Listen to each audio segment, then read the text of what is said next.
സങ്കീർത്തനം 31 അധ്യായം 1 മുതൽ 24 വരെയുള്ള വചനങ്ങൾ. കർത്താവ് എൻ്റെ സങ്കേതം. കർത്താവെ, അങ്ങയിൽ ഞാൻ അഭയം തേടുന്നു. ലജ്ജിക്കാൻ എനിക്കിടവരുത്തരുതേ. നീതിമാനായ അങ്ങ് എന്നെ രക്ഷിക്കണമേ. എൻ്റെ നേരെ ചെവി ചായ്ച്ച് എന്നെ അതിവേഗം വിടുവിക്കണമേ. അവിടുന്ന് എൻ്റെ അപേക്ഷലയും എനിക്ക് രക്ഷ നൽകുന്ന ശക്തിദുർഗവുമായിരിക്കണമേ. അവിടുന്ന് എനിക്ക് പാറയും കോട്ടയുമാണ്. അങ്ങയുടെ നാമത്തെ പ്രതി എന്നെ നയിക്കണമേ. എനിക്ക് വഴികാട്ടിയായിരിക്കണമേ. എനിക്കായി ഒളിച്ചു വെച്ചിരിക്കുന്ന വലയിൽ നിന്ന് എന്നെ രക്ഷിക്കണമേ. അവിടുന്നാണ് എൻ്റെ അഭയസ്ഥാനം. അങ്ങയുടെ കരങ്ങളിൽ എൻ്റെ ആത്മാവിനെ ഞാൻ സമർപ്പിക്കുന്നു.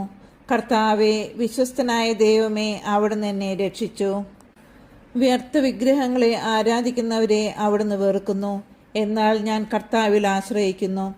അങ്ങയുടെ അചഞ്ചല സ്നേഹത്തിൽ ഞാൻ ആനന്ദമടയും. അവിടുന്ന് എൻ്റെ ദുരിതങ്ങൾ കണ്ടിരിക്കുന്നു. എൻ്റെ യാതനകൾ അങ്ങ് ശ്രദ്ധിച്ചിരിക്കുന്നു. ശത്രുകരങ്ങളിൽ അങ്ങ് എന്നെ ഏൽപ്പിച്ചു കൊടുത്തില്ല. വിശാല സ്ഥലത്ത് എൻ്റെ പാദങ്ങളെ അങ്ങ് ഉറപ്പിച്ചിരിക്കുന്നു. കർത്താവെ, എന്നോട് കരുണ തോന്നണമേ. ഞാൻ ദുരിതം അനുഭവിക്കുന്നു. ദുഃഖം കൊണ്ട് എൻ്റെ നയനങ്ങൾ ക്ഷയിച്ചിരിക്കുന്നു. എൻ്റെ ജീവനും ശരീരവും തളർന്നിരിക്കുന്നു. എൻ്റെ ആയുസ് ദുഃഖത്തിലും എൻ്റെ വത്സരങ്ങൾ നെടുവീർപ്പിലും കടന്നു പോകുന്നു. ദുരിതം കൊണ്ട് എൻ്റെ ശക്തി ക്ഷയിക്കുന്നു. എൻ്റെ അസ്ഥി ദ്രവിച്ചു പോകുന്നു. ശത്രുക്കൾക്ക് ഞാൻ പരിഹാസപാത്രമായി. അയൽക്കാർക്ക് ഞാൻ ഭീകരസത്വമാണ്. പരിചയക്കാർ എന്നെ കണ്ടു നടങ്ങുന്നു. തെരുവിൽ എന്നെ കാണുന്നവർ ഓടിയകലുന്നു. മൃതനെ പോലെ ഞാൻ വിസ്മൃതനായിരിക്കുന്നു. ഞാൻ ഉടഞ്ഞു ചിതറിയ പാത്രം പോലെയായി തീർന്നു. പലരും മന്ത്രിക്കുന്നത് ഞാൻ കേൾക്കുന്നു. ചുറ്റും ഭീഷണി തന്നെ. എനിക്കെതിരെ അവർ ഒന്നു ചേർന്ന് ഗൂഢാലോചന നടത്തുന്നു. എൻ്റെ ജീവൻ അപഹരിക്കാൻ അവർ ആലോചിക്കുന്നു. കർത്താവെ, അങ്ങയിൽ ഞാൻ ആശ്രയിക്കുന്നു. അങ്ങാണ് എൻ്റെ ദൈവമെന്ന് ഞാൻ പ്രഖ്യാപിക്കുന്നു. എൻ്റെ ഭാഗധേയം അങ്ങയുടെ കൈകളിലാണ്. ശത്രുക്കളുടെയും പീഡകരുടെയും കൈകളിൽ നിന്ന് എന്നെ മോചിപ്പിക്കണമേ. അങ്ങയുടെ ദൃഷ്ടി ഈ ദാസന്റെ മേൽ പതിക്കണമേ. അങ്ങയുടെ കാരുണ്യത്താൽ എന്നെ രക്ഷിക്കണമേ. കർത്താവെ, ഞാൻ അങ്ങയെ വിളിച്ചപേക്ഷിക്കുന്നു. ഞാൻ ലജ്ജിതനാകാൻ ഇടയാക്കരുതേ. ദുഷ്ടരെ ലജ്ജിതരാക്കണമേ. അവർ മൂകരായി പാതാളത്തിൽ പതിക്കട്ടെ. അസത്യം പറയുന്ന അധരങ്ങൾ മൂകമാകട്ടെ. അവർ അഹന്തയോടും അവജ്ഞയോടും കൂടെ നീതിമാന്മാർക്കെതിരെ സംസാരിക്കുന്നു. കർത്താവെ, അങ്ങയുടെ അനുഗ്രഹങ്ങൾ എത്ര വിപുലമാണ്.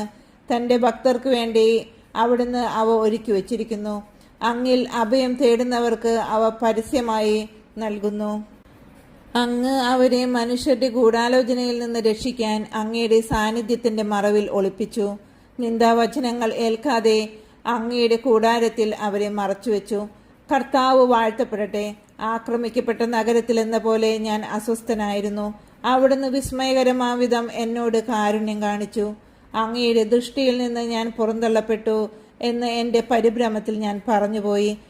എന്നാൽ ഞാൻ സഹായത്തിന് യാചിച്ചപ്പോൾ അവിടുന്ന് എൻ്റെ അപേക്ഷ കേട്ടു. കർത്താവിൻ്റെ വിശുദ്ധരെ അവിടുത്തെ സ്നേഹിക്കുവിൻ. അവിടുന്ന് വിശ്വസ്തരെ പരിപാലിക്കുന്നു. അഹങ്കാരികളെ കഠിനമായി ശിക്ഷിക്കുന്നു. കർത്താവിനെ കാത്തിരിക്കുന്നവരെ ദുർബലരാകാതെ ധൈര്യം അവലംബിക്കുവിൻ.